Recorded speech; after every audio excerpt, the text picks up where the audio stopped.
안녕하십니까. ESG 한성 고민수 대표입니다. 오늘 여러분과 함께 살펴볼 주제는 바로 ISO 14001 환경경영 시스템입니다. 많은 분이 환경경영을 단순히 법규를 지키는 숙제 정도로 생각하시곤 합니다. 하지만 오늘 강의의 핵심은 환경 리스크를 오히려 비즈니스의 기회로 바꾼다는 것입니다. 환경 측면을 파악하고 법규를 준수하며 오염을 예방하는 과정이 어떻게 우리 기업의 경쟁력이 되는지 그 체계적인 방법론을 이번 강의를 통해 확실히 익혀보도록 하겠습니다. 여러분, 혹시 현장에서 환경 측면을 평가할 때 형식적이라고 느낀 적은 없으신가요? 오늘 그 갈증을 모두 해소해 드리겠습니다.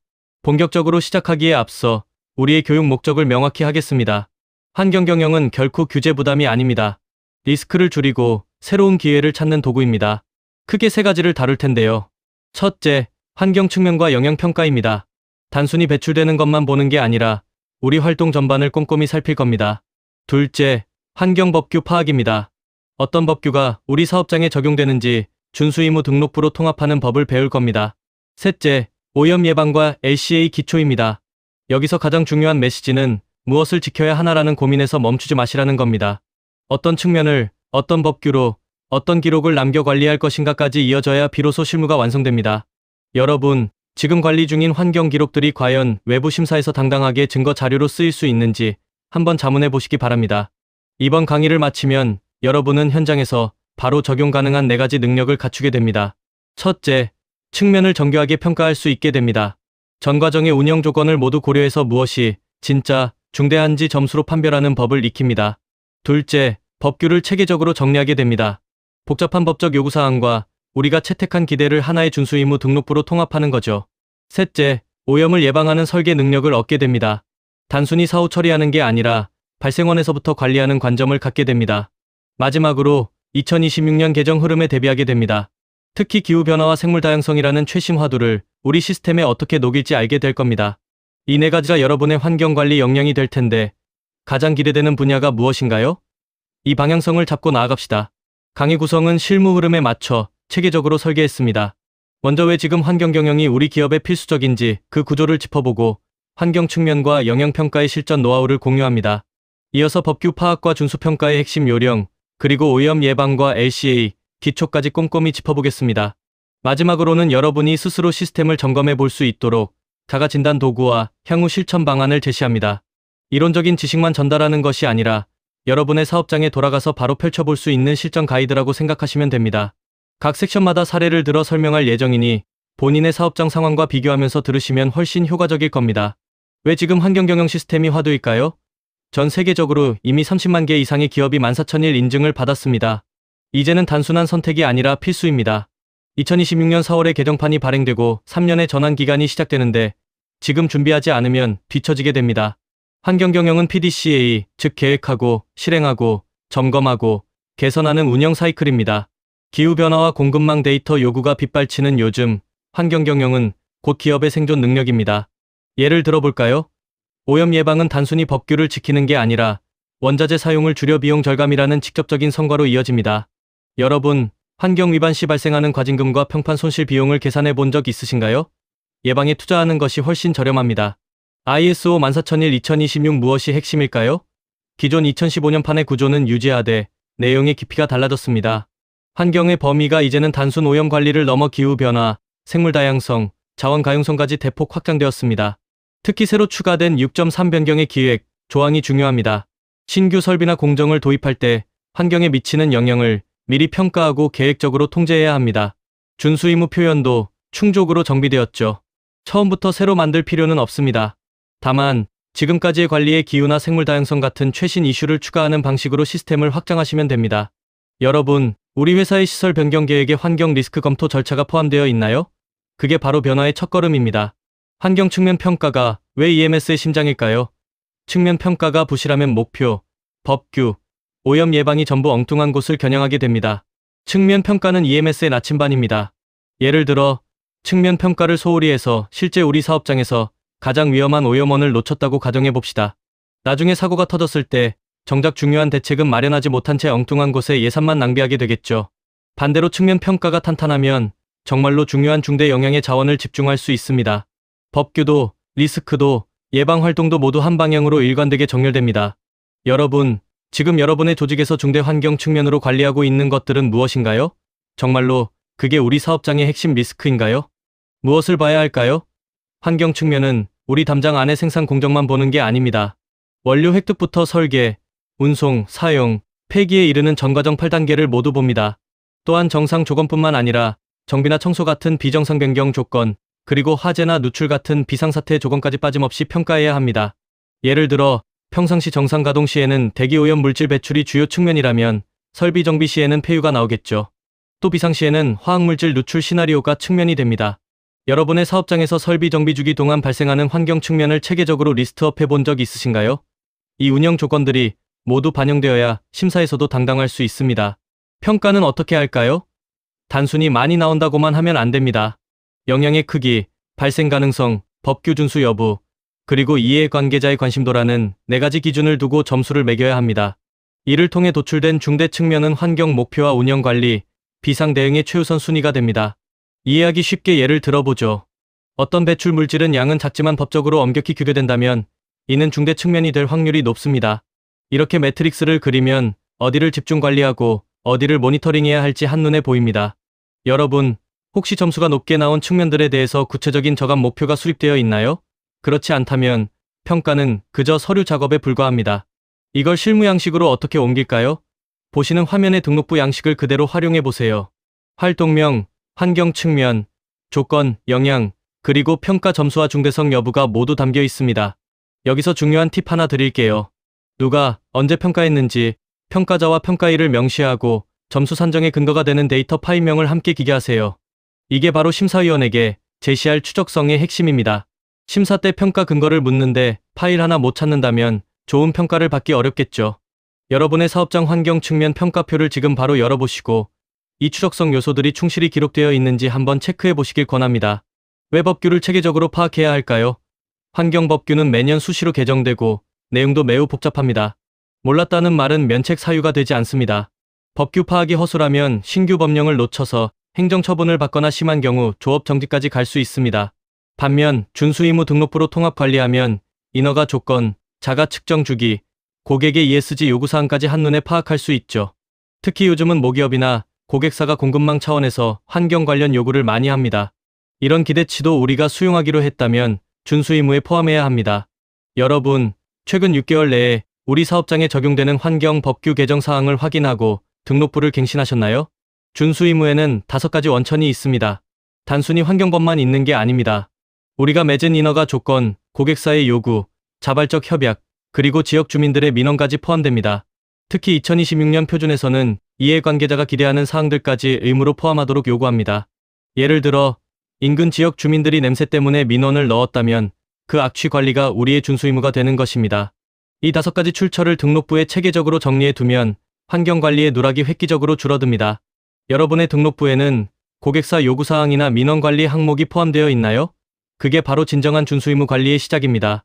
법규관리 프로세스는 4단계 루프로 돌리세요. 첫째, 수집입니다. 환경부나 지자체 고시를 추적해야 합니다. 둘째, 적용성 판단입니다. 우리 시설의 규모나 업종에 해당 법규가 진짜 적용되는지 확인해야 합니다. 셋째, 의무 도출과 등록입니다. 막연한 법 조항이 아니라 분기 1회 자가 측정 같은 구체적인 액션 아이템으로 변환해야 합니다. 마지막 넷째, 준수평가입니다. 준수했는지, 미준수인지, 아니면 부분적으로 지켰는지 판정하고 시정 조치를 합니다. 여러분, 이 4단계를 매 분기마다 반복하고 계신가요? 이 사이클이 멈추지 않고 돌아갈 때 비로소 우리는 법적 리스크에서 자유로워질 수 있습니다. 실제 준수의무 등록부 양식입니다. 보시는 것처럼 법규명, 의무 내용, 측정 주기, 담당팀, 준수 상태를 한눈에 볼 수 있어야 합니다. 만약 부분 준수라면 바로 시정 계획을 등록하고 다음 준수 평가에서 그 내용이 어떻게 끝났는지 확인해야 합니다. 제가 현장에서 상담하다 보면 가장 많이 지적받는 게 부적합 사항을 발견하고도 조치 결과를 기록하지 않는 점입니다. 여러분, 이번 분기 준수평가에서 발견된 문제점들은 모두 시정 조치 대장에 기록되어 있나요? 이 등록부를 최신 상태로 유지하는 것만으로도 환경 관련 행정처분의 90%는 예방할 수 있습니다. 왜 오염 예방일까요? 오염 물질을 다 배출한 뒤에 처리하는 사후 처리 방식은 비용이 계속 증가합니다. 처리 설비를 늘리고 폐기물 처리 비용을 내는 구조는 시간이 지날수록 기업에 큰 부담이 되죠. 무엇보다 오염을 다른 곳으로 전가하는 결과를 낳기도 합니다. 오염 예방은 발생원에서부터 이를 막는 것입니다. 예를 들어 도장 공정에서 저 VOC 도료로 바꾸면 처리 설비를 덜 써도 되니 비용이 획기적으로 줍니다. 화면의 그래프를 보세요. 예방에 투자하면 초기 비용은 들지 몰라도 장기적으로는 처리 비용이 급격히 줄어듭니다. 여러분, 우리 사업장의 환경 예산이 방지시설 유지비에 치중되어 있나요? 아니면 공정 개선에 쓰이고 있나요? 오염 예방에는 위계가 있습니다. 원천 저감, 재사용, 재활용, 에너지 회수, 마지막이 적정 처리입니다. 가능한 한 위쪽 단계에서 오염을 막아야 합니다. 이를 뒷받침하는 도구가 바로 LCA, 즉 전과정 평가입니다. 설계 단계부터 폐기까지 환경 영향을 평가해서 가장 심각한 핫스팟이 어디인지 찾아내 개선하는 것이죠. 예를 들어 제품 생산 과정보다 폐기 단계에서 환경 부하가 크다면 우리는 재활용이 쉬운 설계로 변경해야 합니다. 여러분, 우리 회사가 만드는 제품의 전과정 중 환경 영향이 가장 큰 단계는 어디라고 생각하시나요? 막연한 느낌이 아니라 LCA 데이터를 통해 우선순위를 정해야 합니다. 이제 중대 측면을 목표로 전환해 볼까요? 환경 목표는 SMART 원칙을 따라야 합니다. 구체적이어야 하고, 측정 가능해야 하며, 달성 가능하고, 관련성이 높으며, 기한이 명확해야 합니다. 예를 들어 도장 공정 VOC 배출량을 2026년까지 2024년 대비 30% 저감한다는 목표는 완벽합니다. 여기에 책임자, 예산, 평가 방법까지 구체화해야 하죠. 환경 목표는 단순히 서류에만 존재하는 게 아니라 현장 작업자의 목표가 되어야 합니다. 여러분의 부서에서 지금 추진하고 있는 환경 목표는 무엇인가요? 지금 바로 5요소, 즉 무엇을, 누가, 언제까지, 어떻게 평가할지 한번 적어보시겠습니까? 목표 관리표 예시를 보세요. 각 목표별로 기준 연도와 목표치가 명확하죠. 여기서 가장 중요한 건 달성률과 상태를 상시 점검하는 것입니다. 환경관리 포인트는 설계, 생산, 폐기 등 각 단계별로 다릅니다. 설계 단계에서는 친환경 원료를 조달하고, 생산 단계에서는 에너지 효율을 높이고, 폐기 단계에서는 회수 시스템을 고민해야 합니다. 여러분, 지금 진행 중인 환경 목표가 70% 이상 달성되지 않았다면 혹시 자원 배분이 부족한 건 아닌지, 아니면 실천 계획이 비현실적이지 않은지 지금 당장 재점검해 보시길 바랍니다. 제조업이든 서비스업이든 병원이든 원칙은 같습니다. ISO 14001은 업종 중립적이기 때문이죠.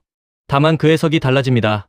제조업에선 집진기가 대기 배출 관리 대상이라면 병원에선 비상발전기나 멸균기가 관리 대상이 됩니다. 폐기물도 사업장 폐기물과 의료, 폐기물로 나뉘겠죠. 하지만 결국 무엇이 환경에 영향을 주는가를 파악하고 관리하는 논리는 동일합니다. 서비스나 병원 조직분들은 우리 업무가 어떤 환경 영향을 미치는지 고민이 많으실 텐데 방금 말씀드린 각 시설의 측면들을 차근차근 따져보세요. 여러분, 서비스업 종사자로서 우리 사업장에서 환경 영향을 주는 가장 큰 측면은 무엇이라고 생각하시나요? 심사에서 자주 지적되는 6가지 부적합 유형을 정리했습니다.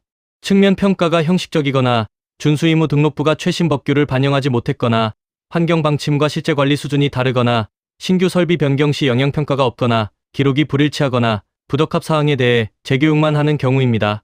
특히 재교육만 하는 시정조치는 가장 흔한 부적합 사례입니다. 왜 똑같은 부적합이 반복될까요? 원인을 제대로 파악하지 않았기 때문입니다. 여러분, 혹시 작년 내부 심사에서 지적받은 사항이 올해 똑같이 나오진 않았나요? 근본 원인이 무엇인지 깊이 있게 파고들어야 시스템이 개선됩니다. 이제 여러분의 EMS 수준을 자가 진단해 보겠습니다. 총 10가지 체크리스트입니다. 측면 평가, 법규 준수, 오염 예방, 목표 관리, 개정 대응까지 항목별로 예, 아니요, 부분으로 답해보세요. 만약 8개 이상이라면 아주 양호한 상태입니다. 하지만 5개 미만이라면 지금 당장 측면 평가와 준수 의무 등록부부터 다시 정비하셔야 합니다. 너무 막막하시다면 오늘 배운 내용 중 가장 부족하다고 느끼는 항목 하나부터 고쳐나가세요. 완벽함보다 중요한 것은 한 걸음씩 시스템을 개선하는 꾸준함입니다. 지금 가장 자신 없는 항목이 무엇인가요? 그게 바로 우리가 내일 해결해야 할 과제입니다. 오늘의 핵심 내용을 3가지로 정리합니다. 첫째, 환경 측면 평가는 전과정 관점에서 모든 운영 조건을 꼼꼼히 평가하세요. 둘째, 준수 의무는 법적 요구뿐만 아니라 이해관계자의 기대까지 통합 관리하세요. 셋째, 오염 예방은 발생원 저감을 최우선으로 하고 LCA를 통해 목표를 잡으세요. 2026년 개정의 핵심인 기후변화, 생물 다양성, 변경관리 체계도 잊지 마시기 바랍니다. 환경경영은 규제를 지키는 일이 아니라 리스크를 줄이고 자원을 아껴서 우리 기업의 체질을 바꾸는 경쟁력 강화 작업입니다. 여러분, 환경관리자로서의 자부심을 가지셔도 좋습니다. 우리가 하는 일이 바로 기업의 미래를 만드는 일입니다. 마지막으로 전환 로드맵을 제안합니다. 지금부터 MCB까지 1년 동안 체계적으로 준비하세요. 진단과 갭 분석을 시작으로 체계 설계, 전 사원 대상 교육, 그리고 마지막으로 전환 심사까지 단계별로 움직이면 됩니다. 환경경영은 단거리 경주가 아니라 마라톤입니다. 매달 한 가지씩만 시스템을 다듬어도 1년 뒤에는 전혀 다른 조직이 되어 있을 겁니다. 지금 당장 우리 회사의 방침부터 2026 개정 내용을 반영해 수정해 보는 건 어떨까요? 리스크를 기회로 바꾸는 여정, 오늘부터 저와 함께 시작하시죠. 여러분의 건승을 빕니다. 이제 마무리할 시간입니다. 궁금한 점이 있으시면 편하게 질문해 주십시오. 이번 주에는 환경 측면 등록부를 먼저 최신화하시고 다음 달에는 준수의무 등록부 통합 작업을 시작해 보세요. 환경경영은 결국 습관입니다. 오염 예방 관점을 평소 업무에 녹여내다 보면 분명히 가시적인 성과가 나올 것입니다. 교육 문의나 구체적인 컨설팅이 필요하시면 언제든 ESG 한성의 문을 두드려 주세요. ESG부터 DX까지 우리 기업의 경쟁력을 높이는 모든 과정을 함께 고민하겠습니다. 여러분의 현장에서 오늘 배운 내용이 단순히 이론으로 끝나지 않고 실질적인 변화를 만들어내길 진심으로 응원합니다. 감사합니다.